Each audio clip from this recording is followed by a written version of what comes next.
블레셋 지역에 7개월 동안 머물러 있었던 하나님의 언약궤가 블레셋 방백들과 그 술객들의 회의를 거쳐서 암소 2마리 그리고 이제 젖을 뗀 송아지를 이제 떼어놓고 그 소가 가는 방향이 어딘가를 보았을 때 이 소 2마리가 젖나는 소라고 표현되어 있죠.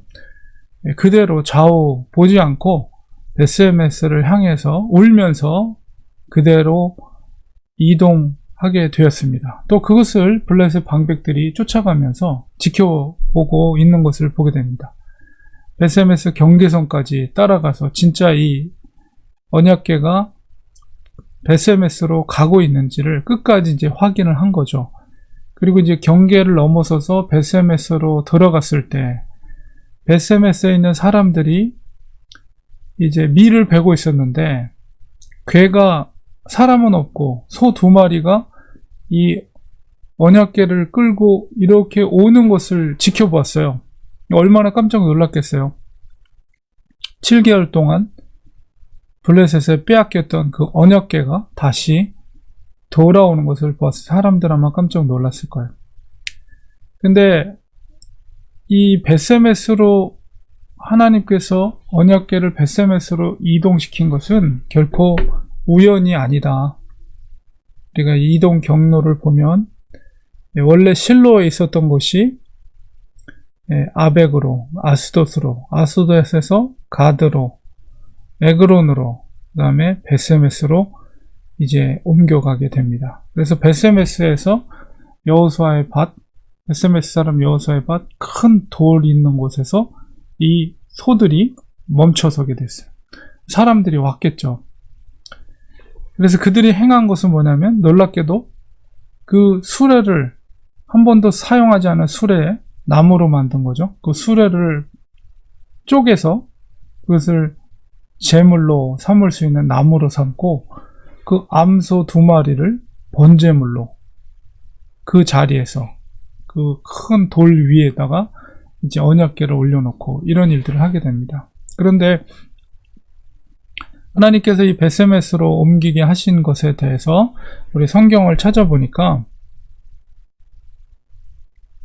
시편에 물론 이게 되어진 일로 인해서 나중에 다윗에 의해서 지어진 시편이긴 하지만은 하나님께서 유다 지파를 택하셨다는 것을 다윗이 노래하는 시편 중에 78편에 보면 이런 고백이 있습니다.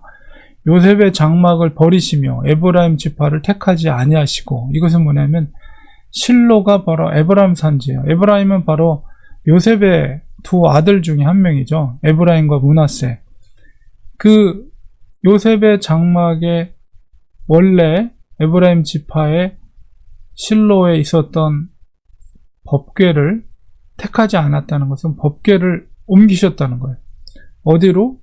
68절에 보니까 오직 유다 지파와 이 베스메스가 바로 유다 지파입니다. 유다 지파의 땅. 그가 사랑하시는 시온산을 택하시며, 그러니까 이 베스메스가 유다 지파였고 예루살렘이 또한 이제 예루살렘으로 다시 옮기게 되죠. 그다음에 그의 성소를 산의 높음같이 영원하신 땅같이 지으셨도다. 그래서 하나님께서 실로에서 베스메스에 있는 유다 지파로 옮기셨다는 것을 이야기하고 있고, 그리고 그 땅이 놀랍게도 여호수아에서 보면 그 땅을 레위 지파에게 분배한 흔적이 있습니다. 유다 자손의 지파와 시므온 자손의 지파 중에서 이렇게 했는데, 바로 여호수아 21장에는 어떤 게 기록되어 있냐면 레위 지파는 분깃이 없었죠. 온전히 하나님의 성막을 지키고 또 법궤를 지키고 하나님의 일을 위해서 섬기는 일을 위해서 구별해서 하나님 레위 지파에게는 땅을 분배하지 않았어요. 그렇다고 해서 아무것도 주지 않으면 먹고 살 수가 없으니까 각각의 지파별로 이 레위 지파의 후손들을 성읍을 나눠주게 합니다. 그때의 유다 자손의 지파에게서 레위 지파의 성읍을 나눠주는 그 내용이 21장에 기록되어 있는데요. 그 중에서 여러 그 레위 지파의 후손들 중에서 특별히 제사장 아론의 자손에게 준 땅이 이제 기록이 되어 있는데 13절에 보니까 살인자의 도피성 헤브론과 그 목초지요. 그 유대 지파 땅에 있었던 그 성읍 중에서 이 특별히 아론의 자손에게 주었던 성읍 중에 16절에 보면 아인과 그 목초지, 유다와 그 목초지와 베스메스가 여기 나와요. 베스메스와 그 목초지를 그 레위 지파 중에서도 아론의 자손에게 그 도성을 하나님께서 허락해 주셔요. 그러니까 그 베스메스에서 물론 이거는 이제 300년 전에 있었던 사건이죠. 한 340년 전에 있었던 300년 전쯤에 있었던 사건이지만 어쨌든 그 베스메스에 아론 자손의 레위 지파가 그 땅에 살고 있었다는 것이죠. 그러니까 그것을 보았을 때 그들이 제사를 이 수레를 쪼개서 제사로 드리고 암소들을 번제물로 하나님께 드릴 수 있었던 것은 레위인이 여호와의 궤와 그 외에 함께 있는 그 보물 상자를 내려다가 그 큰 돌 위에다 옮겨 놓습니다. 사실 아직 왕정 통치가 있었던 시기가 아니었기 때문에 이런 일들이 발생했을 때 그 로컬에서 알아서 처치를 해야 되는 거예요. 그러니까 그 베스메스에 있었던 특별히 이제 아론의 자손들, 후손들, 레위인이 그곳에 있었고 그들이 그 수레와 암소 2마리를 통해서 하나님 앞에 번제를 드린 것입니다.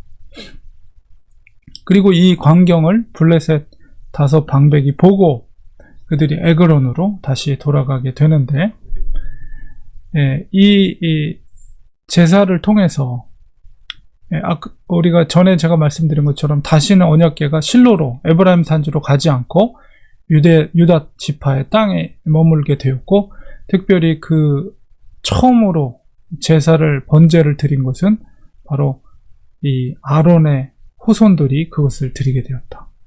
너무나도 놀랍죠. 그러니까는 아론이 첫 번째 하나님이 세우신 첫 번째 대제사장이 아론이었잖아요. 그래서 아론이 법궤를 지키는 역할을 했거든요. 그러니까 그 후손들에게 하나님이 맡기신 거죠. 그리고 이제 제사를 드리게 된 것입니다. 그러니까 이게 다 우연이 아니라 하나님께서 그런 섭리 가운데 이 법궤를 베스메스로 옮기게 하신 것이고 그것에 이미 아론의 후손의 레위 지파가 있었기 때문에 그것을 제사를 드릴 수가 있게 된 것이죠. 그리고 이제 이 번제뿐만 아니라 다른 제사를 드렸다. 그래서 어저께 속건제에 대해서 봤는데 5개의 제사 제도는 이렇게 5가지가 있습니다. 속건제가 있고 번제가 있고 속제제, 소제, 화목제 이렇게 5가지의 제사가 있어요. 번제라는 것은 동물의 가죽을 제외한 모든 부위를 하나님 앞에 태워서 하나님 앞에 제사를 드리는 것을 번제라고 합니다. 그러니까 그 소 2마리를 완전히 다 태워서 하나님께 제사를 드린 것이고 아마 다른 제사도 드렸다라고 했을 때 아마도 뭐 속죄제나 아니면 화목제 이런 것들을 하나님께 드리지 않았나 이런 생각도 듭니다. 화목제라는 것은 사람과 하나님 사이의 화평을 이루는 그래서 하나님의 은혜에 감사하는 경우라든가 아니면 서원하는 경우에 하나님 앞에 소나 양이나 염소들을 사용해서 이제 하나님 앞에 드렸던 제사가 화목제. 그러니까는 번제와 함께 화목제를 아마 그 아론의 후손들이 드리지 않았는가 이런 생각이 듭니다. 그리고 특별히 그 수레와 암소 2마리를 사용했던 것은 더 이상 법궤가 다른 곳으로 갈 수 없게끔 이제 그들이 생각을 하고 이곳에 머물러라. 유대 땅에 머무르고 하나님의 선택한 하나님의 땅에 머무를 것을 기원하는 의미 속에서 아예 수레를 쪼개가지고 제물의 도구로 사용한 것이고 암소를 제물로 사용한 것입니다. 하나님께서 하나님의 역사를 통해서 다시 유다 땅으로 돌아오게 하시고 그곳에서 그들이 번제를 통해서 다른 제사를 통해서 하나님이 영광을 받으시게 됩니다. 물론 이제 이어지는 말씀 속에서 그들이 또 잘못을 저지르는 내용도 연결이 되겠지만 어쨌든 하나님은 우연으로 되는 것이 아니라 다 하나님의 섭리 가운데 준비된 사람들을 통해서 영광 받으시길 원하신다는 것을 우리가 보게 됩니다. 그래서 하나도 하나님의 일 가운데는 하나도 우연이란 있을 수 없어요. 하나님의 다 섭리와 계획 가운데 되어지는 것이고 그 속에서 하나님 앞에 영광을 올려드리는 것입니다. 특별히 그것을 큰 반석 위에다가 하나님의 언약궤를 올려놓았다는 것은 여러 가지 영적인 의미가 있다고 봅니다. 그래서 우리가 반석 위에 세우신 반석 위에 주님께서 교회를 세우셨죠. 그래서 우리가 신약시대로 생각하면 그런 의미 속에서 우리가 하나님이 모든 것을 통해서 이렇게 섭리 가운데 영광 받으시길 원하신다는 사실을 우리가 기억하면서 하나님 오늘날 이 시대 가운데도 우리가 이렇게 되어진 것이 우리가 이렇게 만날 수 있고 교회를 섬기는 것이 결코 우연이 아니고 하나님의 섭리 가운데 되어진 것입니다. 우리를 통해서 영광 받아 주시옵소서. 아론의 자손들을 통해서 하나님이 제물을 바치고 제사를 드림으로 흠양하신 것처럼 우리들도 이 시대 가운데 하나님이 교회를 섬기게 하시고 이 시대를 살게 하신 하나님 우리를 통해서 영광 받아 주시옵소서. 우리가 그런 믿음을 이 말씀 속에서 깨닫기 원합니다. 기도하겠습니다. 하나님 아버지, 오늘 말씀 속에서 되어지는 모든 것들이 결코 우연이 아니고 하나님의 섭리 가운데 되어지는 것을 보게 됩니다.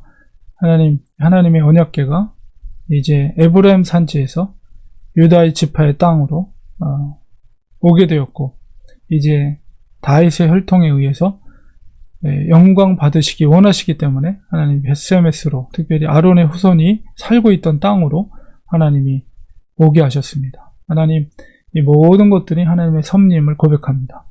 우리가 교회가 세워지고 또 만나게 되는 이 모든 것들이 결코 우연이나 저절로 되어진 것이 아니라 하나님의 섭리 가운데 되어짐을 믿습니다. 하나님 우리를 통해서 교회를 통해 영광받아 주시옵소서, 흠양받아 주시옵소서, 하나님의 뜻대로 살아갈 수 있는 우리 모두가 되게 하여 주시옵소서. 예수님의 이름으로 기도합니다.